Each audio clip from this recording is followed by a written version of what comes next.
And I'm here now in the farm, so you can see all the banana tree spoil because of the typhoon, some of the coconut tree also. So this is the farm. See? So sad.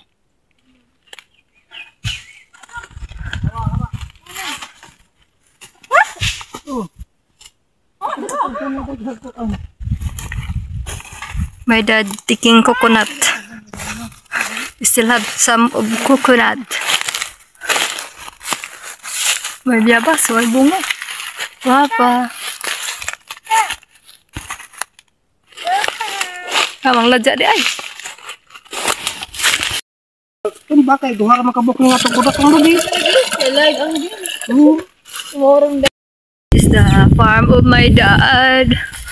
Really all the banana spoil. Some of coconut too. So now the banana here in the Philippines become expensive because all the banana spoil because of the typhoon. So my dad sad because no more coconut.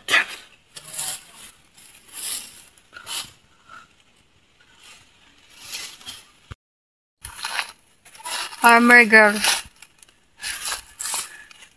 are here in the farm checking all the coconut damage, coconut tree damage. Banana.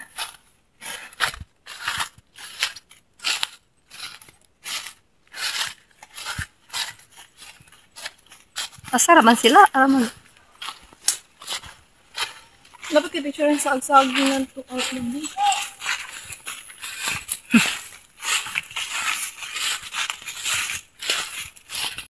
Nabaliman? Yan na. Ano itong